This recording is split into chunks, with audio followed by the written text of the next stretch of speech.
Olá, eu sou o pastor Darwin e você está prestes a receber no Senhor algo grandioso através da palavra declarada dele.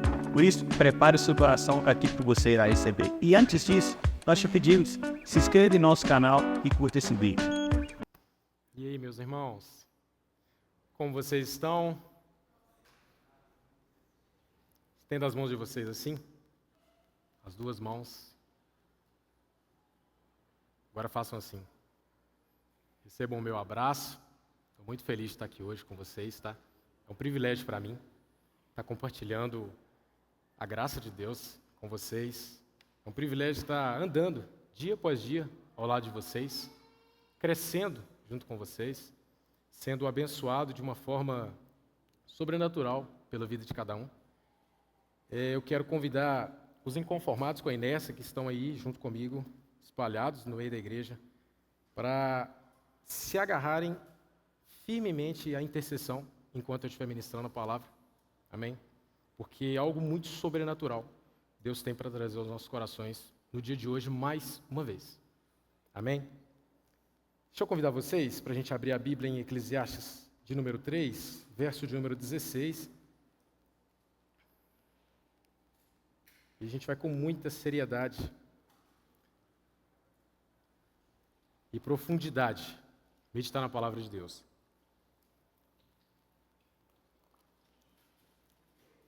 Não tomou da minha água hoje, Rodrigo?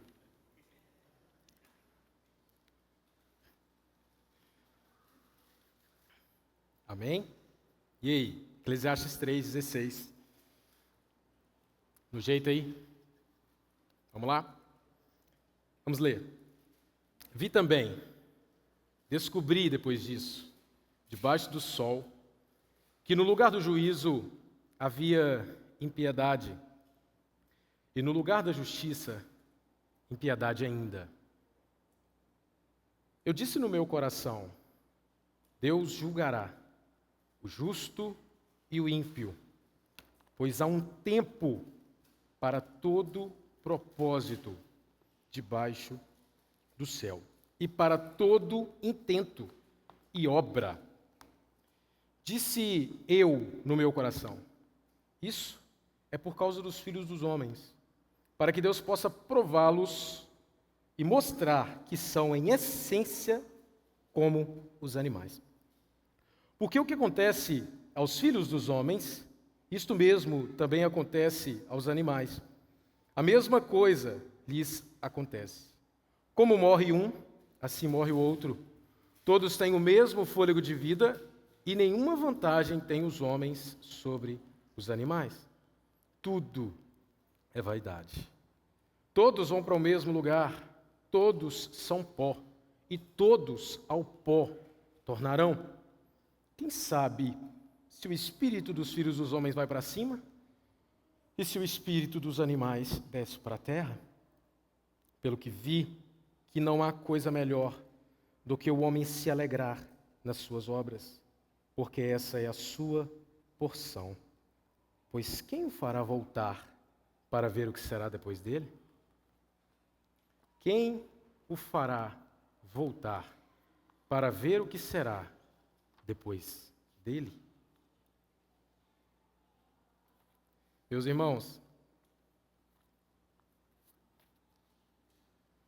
William Carey, em 1927, ele foi tomado por Deus de uma visão pela obra missionária, porque um dia ele escutou um pastor pregar que dizia: Deus é o Deus de toda terra.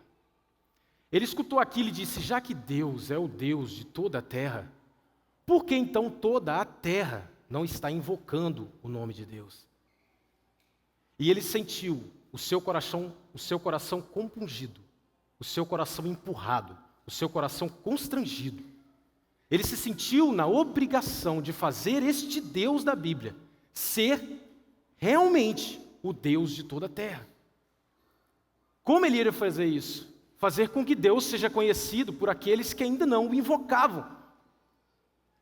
E o povo que Deus iluminou no coração de William Carey foi o povo indiano, que na época era praticamente inacessível para o mundo. E assim como nos dias de hoje, ainda mais enraizado, na época tinha culturas, tradições, diversas religiões, e se apegavam a qualquer coisa que pudesse tocar, ver, sentir, escutar, e chamavam de Deus. E William Carey sentiu o seu coração empurrado por Deus para fazer com que os indianos conhecessem esse Deus de toda a terra. O dia que ele levou essa proposta para os pastores, para o conselho, para a reunião da igreja, eles disseram a ele: você é um louco, isso é impossível. Se Deus quiser ser conhecido pelo povo da Índia, Ele o fará, sem a sua ajuda. Ele foi para casa com a sua visão, e aquele sapateiro, filho de pais pobres, começou a ir até Deus e buscar do Pai estratégias, poder do Espírito Santo, unção, graça, para entregar a sua vida. A sua esposa ficou desesperada, porque grávida, não sabia como eles sairiam da Inglaterra para ir para a Índia, fazer Deus conhecido entre os povos que ainda não tiveram escutado o seu nome. William Carey, ele fez o desenho de um mapa mundi no seu quarto. E todos os dias ele orava, olhando para aquele mapa mundi, e dizia: Deus, eu quero fazer o Senhor conhecido em toda a terra. Deus encheu aquele homem de graça, poder, unção, que ele foi o pai das missões modernas. Ele plantou diversas igrejas na Índia, inúmeras escolas, evangelizou e ensinou mais de 110 mil alunos, e ele revolucionou toda a visão de missões transculturais que temos hoje na teologia moderna, de missiologia. Por que eu estou dizendo isso tudo? Porque William Carey, pode colocar a imagem para mim, por favor? William Carey, ele foi um exemplo de alguém que vive com a mentalidade de que só tem uma vida para queimar. E propositalmente eu quero parar um pouco aqui, falar mais devagar e mais baixo, para que você possa olhar e parar um pouco sobre essa imagem, pois ela nos trará grandes vislumbres na noite de hoje, dentro da palavra de Deus. E o que conseguimos enxergar nessa imagem? Pense sobre isso. Pense um pouco sobre essa imagem. Todos estão conseguindo ver bem? Nós só temos uma vida para queimar. Reflita sobre isso. Meus irmãos, quando Eclesiastes foi escrito por Salomão, e em especial o texto que a gente vai se debruçar essa noite, ele começa o texto, no verso de número 16, dando uma continuidade a tudo que ele já tinha desenvolvido no número 3. Ele começou ensinando e dizendo que de um lado a outro da vida, do choro à alegria, do rasgo à costura, da dor ao sentimento de gozo, das pedras ajuntadas e das pedras espalhadas de um lado ao outro da nossa vida, tudo isso há um tempo determinado para que estas coisas venham a acontecer. E a gente aprendeu que além disso tudo, Deus ele usa a palavra tempo não somente para determinar que cada coisa na nossa vida tenha um momento para acontecer, mas Ele também usou o tempo que colocou dentro de nós e nos ensinou a contar e nos deu instrumentos e ferramentas para contar esse tempo, para nos mostrar que esse tempo que temos não é suficiente. Suficiente no sentido de nos preencher de forma plena. E por mais que tentemos, a gente vai se ver desencaixado na terra. Por quê? Porque a gente não veio daqui.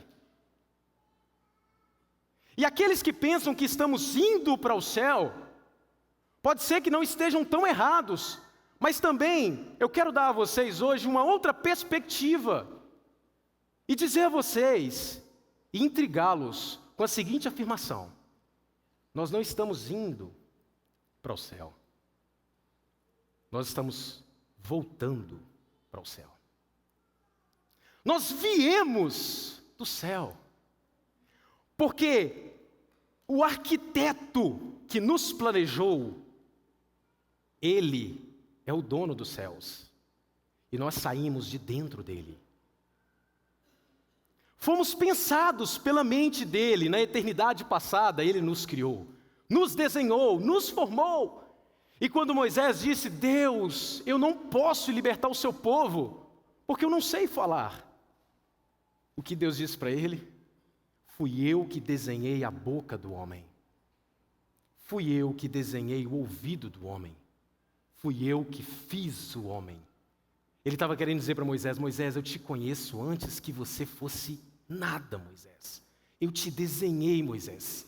Eu fui o arquiteto que fez a planta da sua estrutura, Moisés. A planta baixa da sua estrutura fui eu que fiz. Engenheiros civis que estão aqui. Todo o projeto estrutural fui eu que fiz. Os ossos que há na sua coluna, a coluna cervical que você tem determina a estrutura e o alinhamento do seu corpo. O cérebro que você tem, a massa cinzenta presente aí, a capacidade que você tem de pensar, de raciocinar, tudo isso veio de mim, Moisés. Então nós nada somos além de um projeto que saiu de dentro do próprio Deus. E mais que isso, somos parecidos com Ele. Somos a sua imagem, a sua semelhança. Então a gente está simplesmente numa jornada em direção a voltar para a nossa pátria. A nossa cidade não é daqui. Tudo que está aqui é apenas uma passagem. E logo, tudo isso virará pó. E todas essas coisas estão entesouradas para o fogo. Mas nós viveremos eternamente com o Senhor. E a esperança que temos, e essa esperança é a âncora da nossa alma, é isso que nos motiva a cada dia viver e caminhar nessa terra. E é com essa visão de que temos uma só vida, é que podemos viver de acordo com aquilo que Eclesiastes nos ensina a viver. Porque se pensarmos que temos uma outra oportunidade, poderemos fazer as coisas erradas achando que enquanto vivemos, Acácio, estamos escrevendo com lápis, com uma borracha do lado. Mas eu vim aqui para te dizer que a sua vida é escrita com tinta permanente. E você não terá oportunidade de corrigir. Aquilo que passou, passou. E por mais que você tente, o passado sempre vai existir. O que eu quero dizer para vocês é que Cristo Jesus, quando nos liberta, nos salva, nos restaura, Ele não apaga o que passou. Ele passa a escrever a partir daquele momento uma nova história. E Ele disse para o povo de Israel: eu mandei que escrevesse tudo. Está escrito em Romanos 10, o apóstolo Paulo falou: eu mandei que escrevesse tudo para que vocês se lembrassem do passado, para que não errassem nas mesmas coisas. Tudo o que eu mandei escrever foi para que vocês tenham uma referência de onde não devem tropeçar de novo. Meu irmão, me entenda, pelo amor de Deus. Eu não estou querendo dizer aqui que o seu passado vai determinar o seu presente e futuro. Eu estou só querendo te dizer que a nossa vida, ela passa de uma forma tão rápida, tão veloz, e tudo que a gente vive é escrito. E não tem como a gente voltar atrás. O que a gente pode fazer é tentar consertar, tentar restituir, mas aquilo que passou, passou. A flecha que a gente lançou com as nossas atitudes, comportamentos, ela foi lançada já.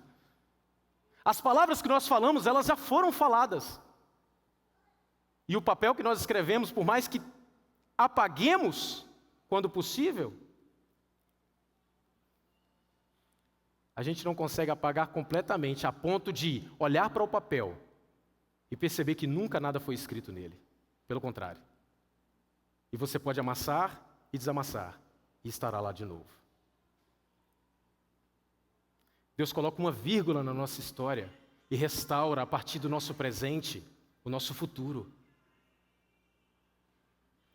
Meus irmãos, quando Salomão escreveu aqui no verso número 16, ele diz assim: eu ensinei vocês que tem tempo para todas as coisas e que dentro de nós o Senhor colocou a eternidade. E a eternidade que Ele colocou dentro de nós é para nos mostrar que enquanto a gente está aqui, há um lugar muito maior nos esperando. Há algo muito melhor nos esperando. De tamanha sublimidade que a gente nem pode imaginar. E agora ele diz: depois disto, eu vi debaixo do céu que ao invés da justiça, a impiedade. E ao invés da retidão, impiedade ainda. Ele repete 2 vezes impiedade para dar mais ênfase e para dizer que as consequências disso na nossa vida, elas são pesadas e duras e tristes. Rui Barbosa, um ministro brasileiro, ele diz uma vez que a pior ditadura é a ditadura do judiciário. Porque contra o judiciário não há como recorrer. Porque é ele mesmo que recebe os nossos recursos. Salomão está dizendo assim: até de onde a gente deveria esperar justiça e retidão, a gente tem o completo oposto disso. Salomão está dizendo: aonde nós deveríamos encontrar abrigo, nós não encontramos. Pelo contrário, nós encontramos aflição e angústia. Aonde nós deveríamos encontrar proteção, nós encontramos o oposto. Nós encontramos ataques ferozes. Se a gente contextualizar com o que a gente está vivendo no Brasil hoje, Salomão está falando que a gente está vivendo hoje no Brasil. As nossas liberdades estão sendo cerceadas.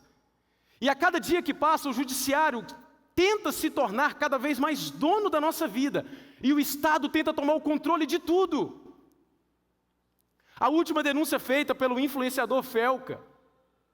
O Congresso Nacional toma isso agora como um bode emissário, como um cavalo de Troia, e entra dentro dos projetos e tenta fazer com que seja aprovada a regulação das redes sociais, com a desculpa de que estão protegendo as nossas crianças. Mas ora, não é o Estado que deveria proteger as nossas crianças. Os pais deveriam proteger as nossas crianças. E se nós chegamos ao ponto de depender do Estado para proteger as nossas crianças, sua inocência, sua fragilidade, sua sensibilidade,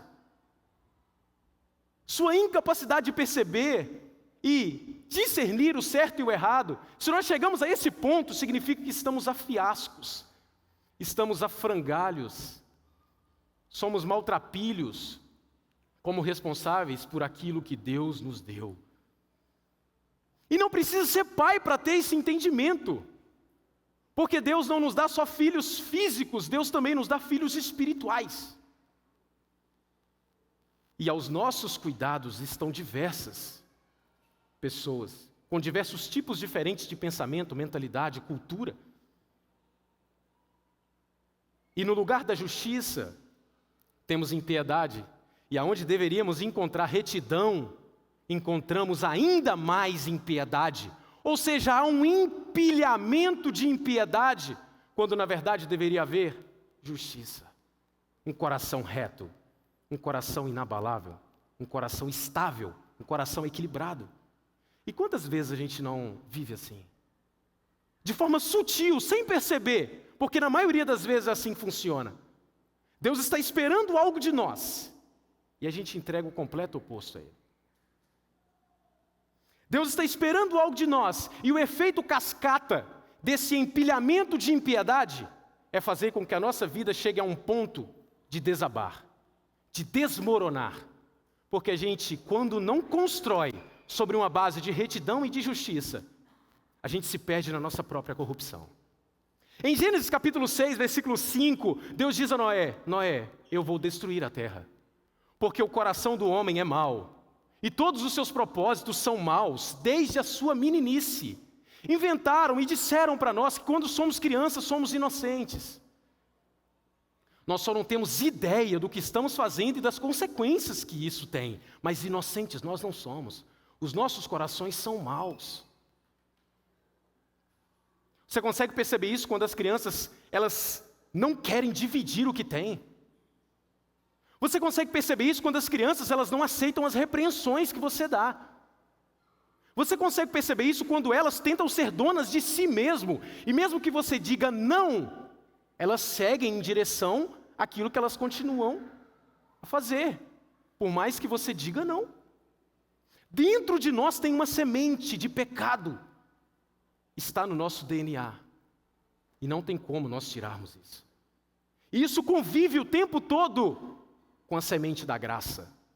E o Espírito luta incessantemente contra a carne, para que um não faça o que o outro deseja. Em Juízes de número 21, versículo de número 25, está escrito que não havia rei em Israel. E o povo fazia aquilo que parecia reto aos seus olhos. Vocês já pensaram na tragédia que seria se cada um de nós começasse a fazer as coisas como nós achamos que deveriam ser feitas? E se não houvesse uma lei para que regesse, para que nos conduzisse, para que nos mostrasse o caminho que nós deveríamos seguir? E em Isaías capítulo 5, versículo de número 7, o Senhor diz: Israel, eu te plantei como uma vinha, Israel, e esperei que você me desse uvas boas, Denê. E esperei que de ti viesse um vinho extremamente apetitoso. Mas ao invés disso, Israel, eu recebi uvas azedas. Uvas que não são palatáveis, que não são doces. É disso que Salomão está falando. Deus está esperando justiça. E ele recebe impiedade.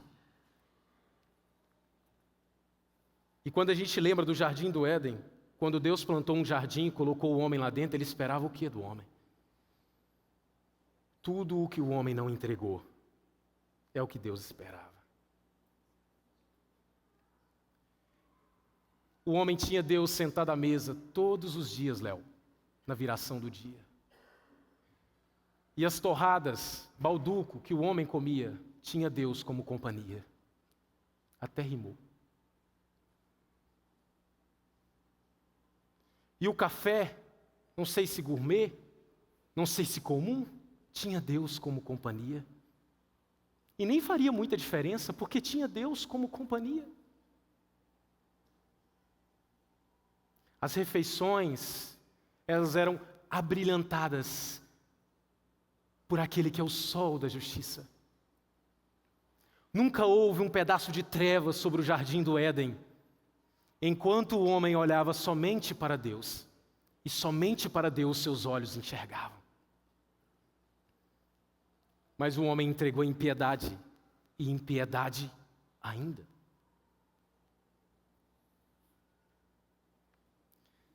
Mas eu quero olhar com vocês para o verso número 17. Me acompanhei no verso número 17. Olha o que está escrito aí. Disse eu no meu coração. Vamos parar aqui, Danilo. Disse eu no meu coração. Deixa eu fazer uma pergunta para vocês. E eu quero embasar essa pergunta no Salmos de número 42. O salmista diz assim: por que está batida, ó minha alma? Por que se perturba dentro de mim? Espera em Deus, pois ainda o louvarei. Ele é o meu refúgio, a minha torre segura e o Deus meu. E eu quero lembrar com vocês de outro personagem. Uma mulher que tinha um fluxo de sangue há mais de 12 anos. E quando ela estava no meio da multidão, a Bíblia diz que ela falou assim: e a mulher disse no seu íntimo: se eu tão somente tocar na orla de suas vestes, eu serei curada. Tendo isso como base, a pergunta para mim e para você essa noite é: quais são as pregações que nós pregamos para nós mesmos? Porque no verso de número 17, a gente está vendo um Salomão reconfortável em confiar que, apesar do que ele falou, algo virá que trará tranquilidade à sua alma. Ele acabou de falar que no lugar da justiça, impiedade, impiedade, impiedade. Aí ele começa o 17 e disse eu no meu íntimo. Ou seja, Salomão está dando uma continuidade ao que ele acabou de falar e dando uma resposta a si mesmo com aquilo que ele acabou de observar. Observei que a impiedade em cima de impiedade. Então disse eu no meu íntimo o que ele disse. Deus julgará o justo e o injusto. Quais são as mensagens que nós pregamos para a nossa alma? Quando a nossa alma está inquieta, quais são as mensagens que nós pregamos para a nossa alma? Quando a nossa alma está ansiosa, quais são as mensagens que pregamos para a nossa alma? A mulher do fluxo de sangue tinha tudo para pregar uma mensagem péssima para a alma dela, Ila. Ela estava completamente desacreditável, impura, isolada da sociedade, não podia andar no meio da multidão. Ela se arriscou e se colocou no meio da multidão.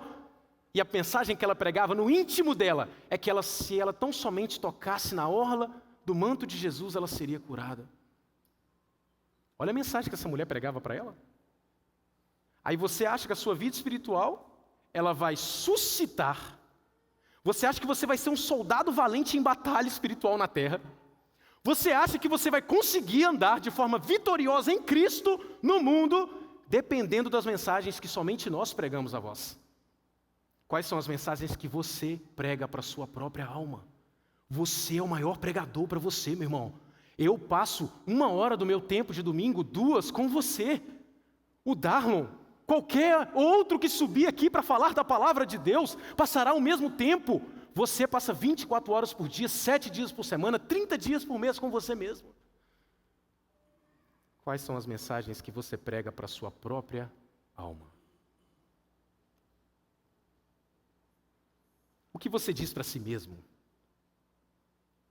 tem nada a ver com papo de coach, irmão. Não tem nada a ver com papo de palavra de afirmação, não tem nada disso. Psicologia positiva, não tem nada disso. Estou falando de Bíblia. Por que está batida, ó minha alma? Por que se perturba dentro de mim? Minha alma, espere em Deus. Espere em Deus. Olha o cara pregando para a alma dele, irmão. Sabe uma coisa que nós precisamos olhar com muita atenção? É que quanto mais o tempo passa, a gente está se tornando cada vez mais dependente do outro. Mas eu não estou falando dependente do outro quando eu estou tentando caminhar e peço ajuda para continuar. Eu estou falando dependente do outro quando eu pego uma cadeira para mim de balanço.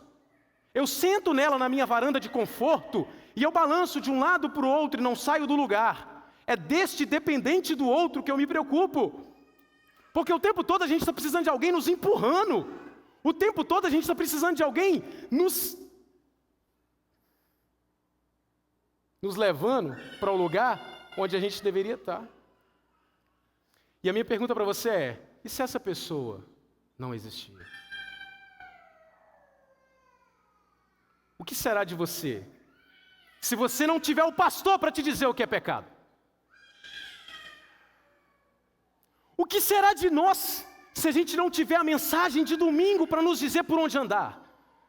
Lê sua Bíblia, meu irmão. Você medita na palavra de Deus. Você prega para a sua própria alma. Isso é pregar para a própria alma. Eu lembrei de Saul agora, Cássio, que precisou dos caras ajudar ele a buscar lá a responsabilidade dele, as jumentas. E no fim ainda se perdeu e precisou de alguém para procurar ele. Está vendo como tudo? Irmão, autorresponsabilidade. Eu quero chamar a atenção para nós essa noite, autorresponsabilidade. Salomão vê um cenário de caos, de impiedade em cima de impiedade. Então ele diz: disse eu no meu íntimo, Deus julgará o justo e o injusto. Ou seja, há um conforto para mim, porque os meus olhos estão vendo impiedade, mas em breve se levantará o juiz de toda a terra. E apesar de toda a impiedade que eu vejo, o cetro de justiça dele arrebenta qualquer rocha de impiedade da terra. Mas a minha pergunta essa noite é: até quando a gente vai depender? Irmão, com todo o amor do meu coração, saia do teu berço. Saia, irmão. O teu filho precisa ver você longe do berço. A tua filha precisa te enxergar longe do berço. Por quê? Porque eles precisam ser dependentes de você. Como que eles vão ser dependentes de você se você não é independente? Tem uma palavra no meio corporativo que a gente utiliza e ela é interdependência aplicada. Interdependência aplicada é quando você deixa de ser dependente e, além de ser não mais dependente, você consegue agora, além de ser independente para você mesmo, colocar outra pessoa para caminhar.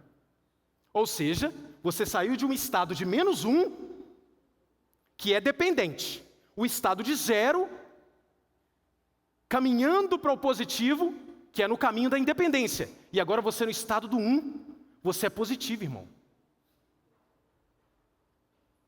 Você agora direciona.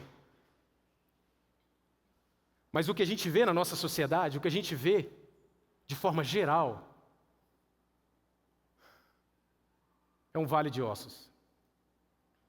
Eu sei que é duro isso. E o meu coração está apertado. Eu falava para minha esposa antes de sair de casa: o meu coração está apertado, a minha alma está inquieta. O meu espírito está borbulhando. Mas tem a ver com isso, sabe? Tem a ver com o lugar que Deus quer nos levar. Então Ele vai nos pegar pelo colarinho.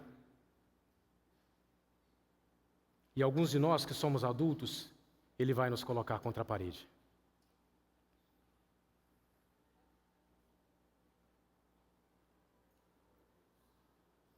Sabe uma coisa que a sociedade peca e tem se perdido? E muitas vezes a igreja no meio, e talvez a igreja ainda mais, porque na verdade a sociedade é de se esperar.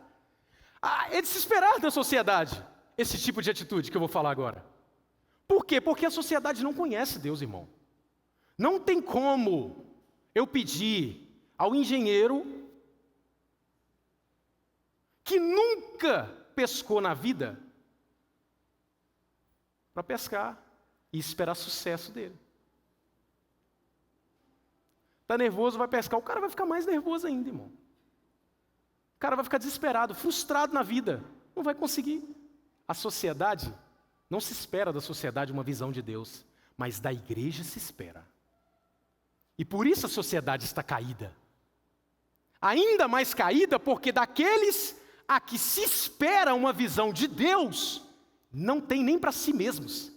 Então a gente, além de sermos aquele jovenzinho lá da multiplicação dos pães e peixes, que traz a cestinha e alimento para Jesus, a gente, ao invés de ser esse cara, a gente chega querendo comer e com a cesta vazia.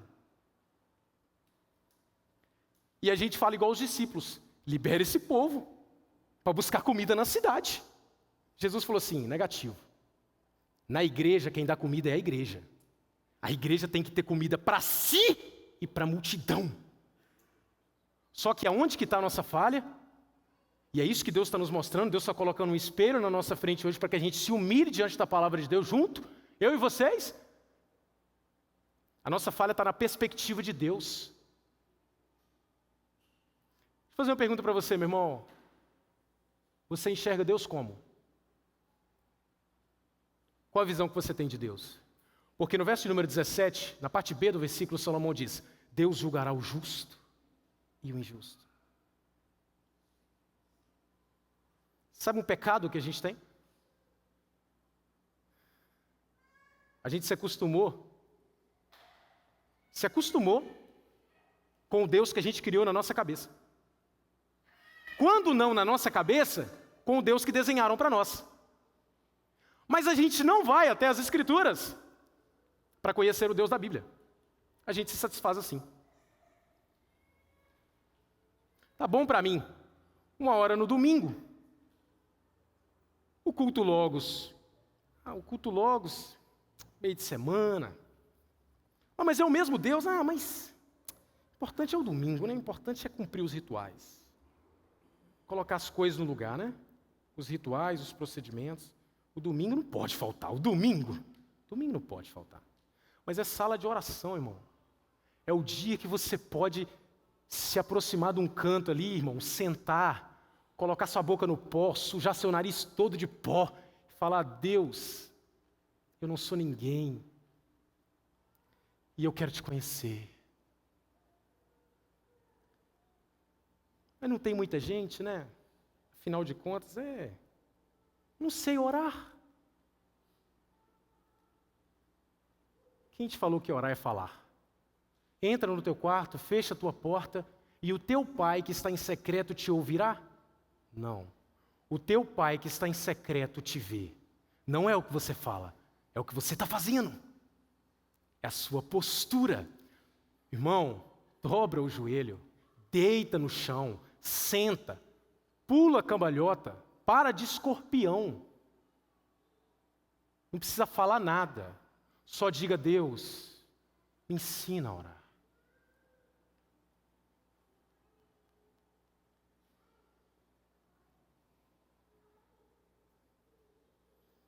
Que perspectiva a gente tem de Deus?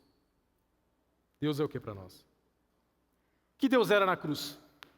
Como Deus se revelou na cruz? Na cruz, Deus está revelado, Ravel, nas suas duas formas. Deus está revelado na cruz na perspectiva da graça, Raíque, e Deus está revelado na cruz na perspectiva do juízo. A questão é que a gente só quer olhar para o Deus da graça, achando que por Deus ser Deus da graça, Ele se tornou mais maleável. Vou ver se eu consigo dobrar o braço dele um pouquinho aqui. Eu vou ver se eu consigo tornar mais flexível o mandamento. Realmente, ele tornou o mandamento mais flexível mesmo. Porque antigamente era adulterar, consumação. Era esse o entendimento, né? Agora ele colocou que quando o seu coração desejar, você consumou o ato. Realmente a graça deve ter baixado a régua, né? Tornou mais fácil, irmão? Tornou mais fácil? Porque, pelo que eu sei, a aliança antiga foi escrita em pedras. A aliança presente foi escrita no coração. Você acha que é mais fácil ou mais difícil escrever em pedras ou em coração?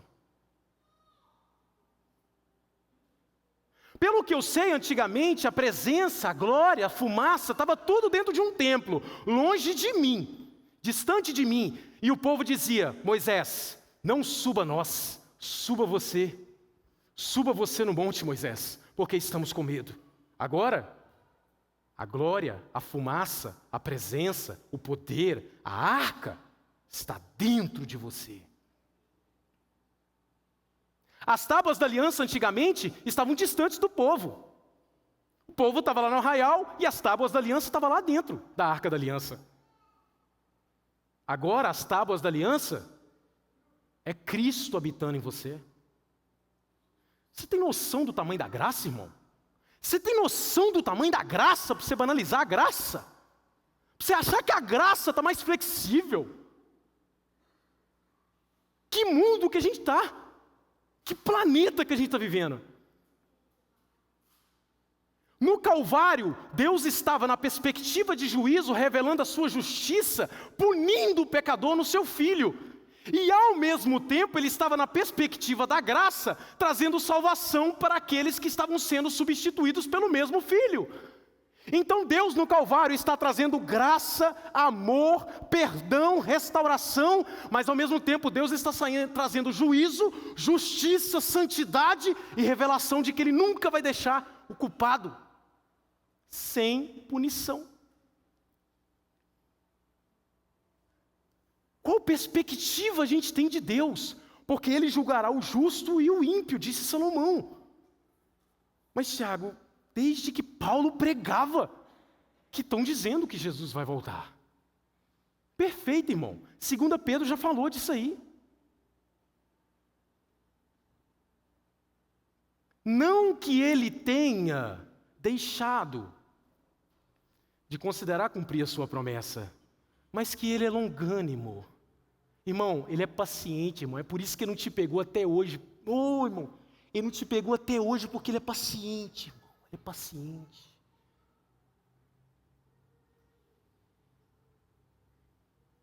É por isso que Ele não fez você ter um apagão até hoje, para você perceber a treva que você está vivendo, porque Ele é paciente, Ele está tentando te direcionar em amor aqui, ó. Ele está tentando te direcionar em amor pela rede dos homens. Ele está tentando te direcionar em amor pela rede DIP. Ele está tentando te direcionar em amor pela rede de mulheres. para que nós nos posicionemos como um exército. E ao invés de um vale de ossos secos, sejamos um exército de pé. Então, pacientemente Ele está te tocando. Pacientemente. A pergunta é: você vai fazer o que com isso? Nós, os semeadores, aqueles que vão semear, que semearam, e muitos de nós aqui que vão semear, a gente vai semear e descansar. Porque se a gente tentar semear e fazer brotar ao mesmo tempo, a gente vai cavucar terra. A gente não cavuca terra, porque cavucar terra gera ferida. Vai ficar parecendo que a gente está tentando te forçar. Está errado. Mas até quando? Até quando a gente vai precisar suar para tentar colocar 5 pessoas, 10 pessoas, 15 pessoas numa reunião de oração? Até quando? É disso que eu estou falando. Você não está escrevendo com lápis e borracha.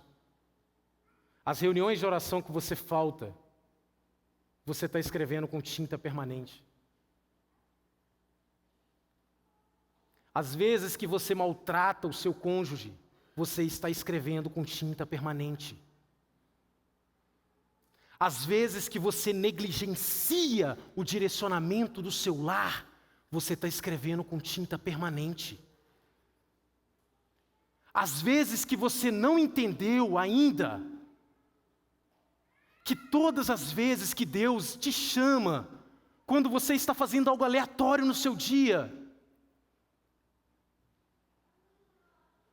eu chamo a atenção das mulheres aqui, porque é o que vem no meu coração agora. Sabe quando você está atarefada com as coisas do lar? E aquelas vezes que você escutou o Senhor sussurrar no seu ouvido dizendo: para um pouco e passa um tempo comigo. Não negligencie. Deus quer ser conhecido por nós.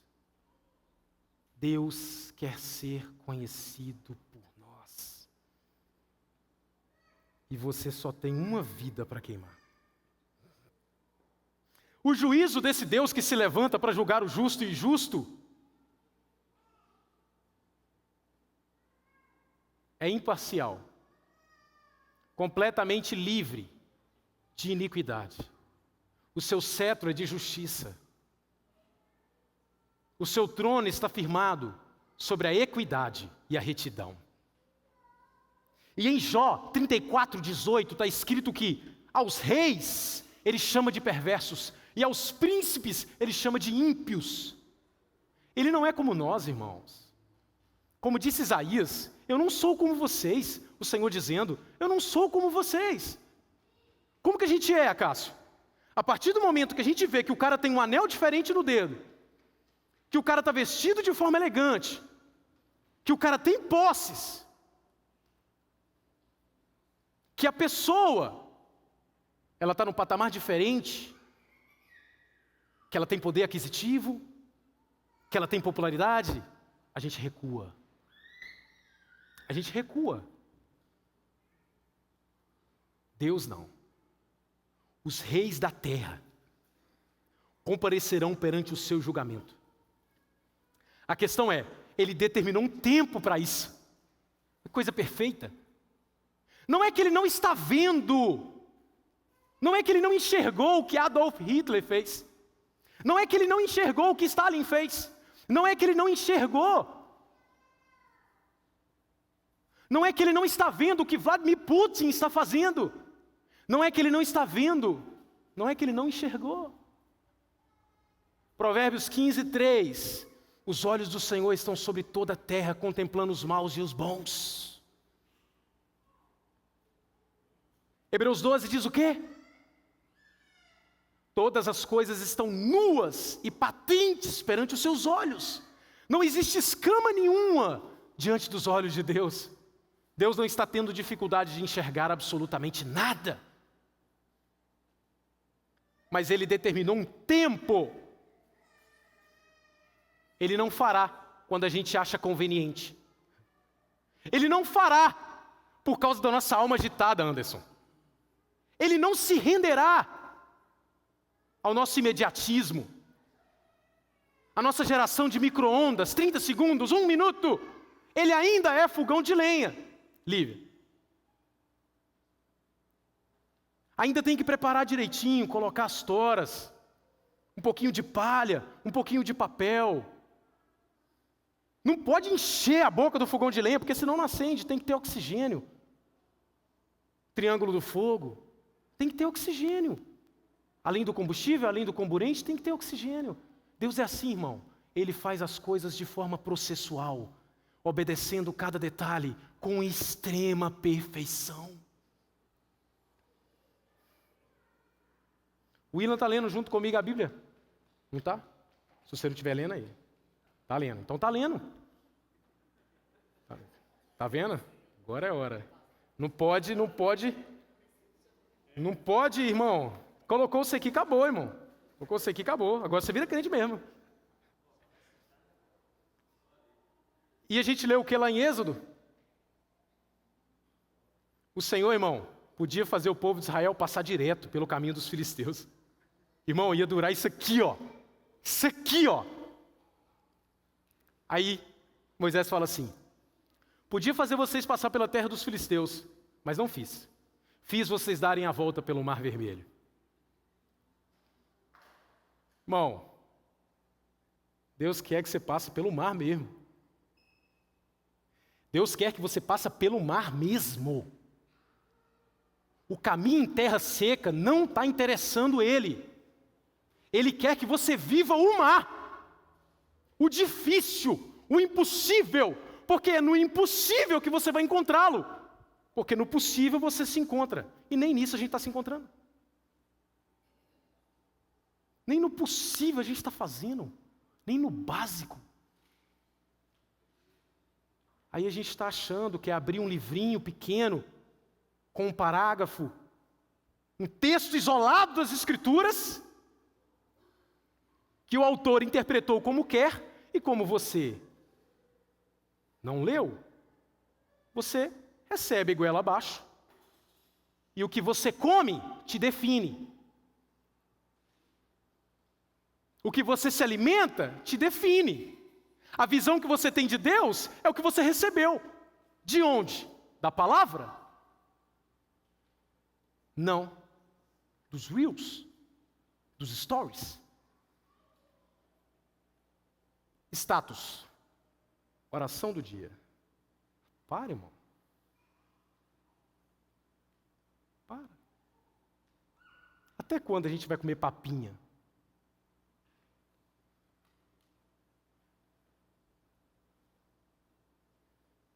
Versículo de hoje. Satanás elaborou um livro para você, irmão, nas 24 horas do seu dia, e você está achando que um versículo que você achou lá aleatório na internet vai te alimentar legal para você lutar contra o livro que ele colocou para você. O problema é que a gente é preguiçoso.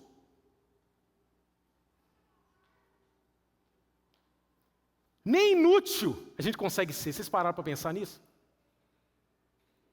Eu sei que isso é duro, mas não estou falando isso para vocês. Estou falando isso para nós.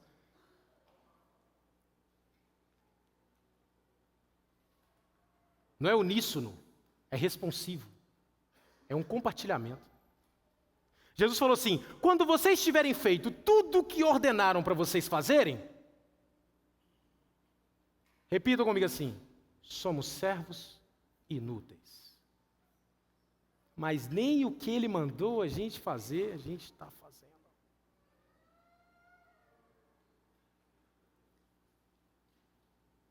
Eu e minha casa serviremos ao Senhor.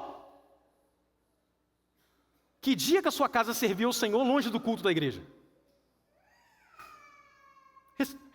Pergunte para mim. Que dia que a sua casa serviu ao Senhor longe do culto da igreja? Que dia que a gente parou para cultuar Deus fora daqui?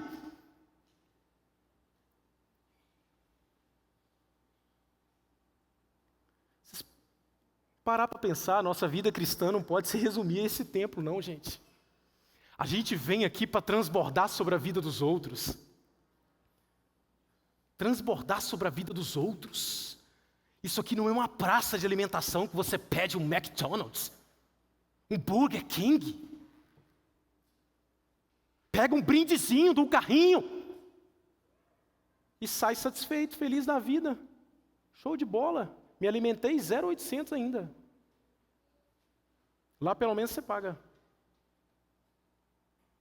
Quando é que a gente vai abandonar essa mentalidade de que a gente está aqui para consumir?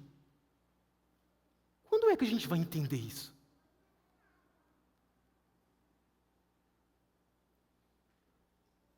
Deus está olhando para nós. Ele está olhando para nós com seus olhos como chamas de fogo. Deus julgará o justo e o injusto. A perspectiva com que estamos olhando para Deus vai determinar a vida que a gente vive. Pararam para pensar nisso já? Porque se você olha para Deus como um cara flexível, um cara sossegado, um cara relaxado, como alguns pintam por aí, como Ed Renekiewicz pinta por aí, por exemplo, ou como um cara que senta numa cadeirinha, com um microfone redondo, e com um sorriso maravilhoso, e com firulas com a boca, com um som gostoso com os lábios, com uma plateia completamente tomada de afeição pela mensagem dele, os telefones todos ligados, filmando, não sei para quê. Nunca mais vai abrir aquele vídeo no telefone. Qual é a perspectiva que você tem de Deus? É de que esses caras, é a perspectiva de que esses caras estão criando? Irmão, você tem noção que um cara desse, ele é pior que o diabo para a igreja? Ele é pior que o demônio para a igreja, irmão. Porque o demônio, pelo menos o demônio, ele bate de frente com a palavra de Deus. Agora o cara não, o cara caminha lado a lado ali, mas não encosta nela não. Ele caminha lado a lado, até parece, tem aparência de piedade, mas nega a eficácia dela. A minha pergunta para você é, Deus está nos olhando, e a gente só tem uma vida para queimar. Está vivendo ela como? Aí a partir do verso número 18, 19 e 20, Salomão vai falar o quê? Deus fez isso tudo aí, mostrando isso tudo, deixando vocês praticarem muitas vezes impiedade, determinando um tempo, Pedro, para julgar essa impiedade, determinando um tempo para se levantar como juiz sobre essa impiedade, para mostrar para vocês que vocês são como os animais. E eu fiquei pensando, caraca, eu sou mesmo. Você faz suas necessidades, qual a diferença das suas necessidades para a do cão?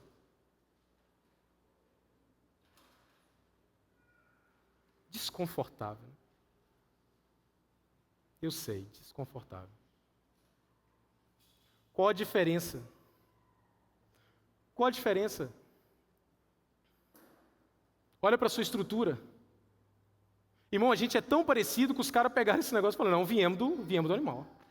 É por isso que nasceu a evolução. Você está entendendo? É tão parecido, Salomão já falou sobre isso. A mesma estrutura. Em essência, a gente é a mesma coisa.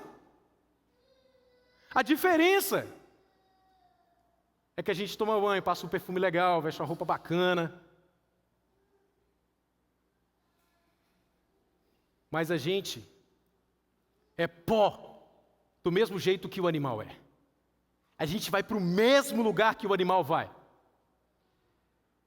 Os nossos vizinhos, quando morrermos, se comportarão da mesma forma. Aí vem o 22. O 22 é fantástico. O verso 22 é fantástico. Quero convidar os meninos do louvor para se aproximar por aqui. E no 22, a gente aprende que ou você vive a sua vida bem vivida, ou você nunca mais poderá consertá-la. Eu quero convidar vocês para olhar aí para o 22. Vamos ler o 22 de novo aí. E a gente finaliza aqui.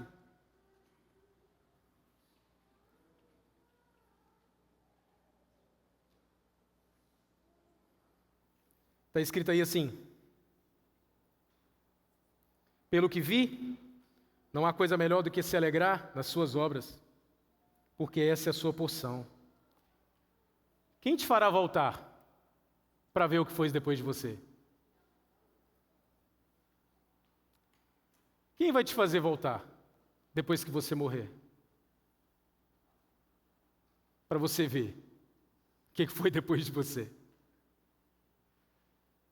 Ou você vive a sua vida bem vivida, ou ponto final, tinta permanente. A cartolina já foi escrita e pregada nos murais da eternidade para o julgamento final. E o juiz do trono branco, aquele que se assenta no cavalo, e na sua coxa está escrito Rei dos Reis e Senhor dos Senhores, de Apocalipse 22. Mas Deus, tem Apocalipse na Bíblia? Tem Apocalipse na Bíblia. O David Leonardo nunca falou, mas tem. Eles nunca vão falar. O Senhor está sentado num cavalo branco? Que imagem estranha. Deus, juiz? Que desconfortável. Irmão, isso é doce como mel. O problema é que a gente quer pegar os pedacinhos de Deus. Os pedacinhos de Deus. A gente quer fragmentar as coisas, sabe? Irmão, pensa, irmão, é um self-service. É um self-service espiritual que a gente está querendo fazer na nossa geração. A gente quer tomar de Deus a parte do purê de batata. A gente quer tomar de Deus a parte do arroz bem temperado. A gente quer tomar de Deus a parte da carne assada, a mais macia possível. Não vai mandar a palavra dura para mim. Não, irmão. Não vai mandar. Osso? Coisas duras? Indigestas? Vindas de Deus? Sim, vindas de Deus, irmão. Lembra da visão? Que é doce como mel na boca de João e é amarga como fel ao mesmo tempo? É sobre isso. Deus tem algumas hortaliças amargas para fazer descer sobre a nossa garganta. Tome e beba, porque remédio de vó que amarga é o que melhora.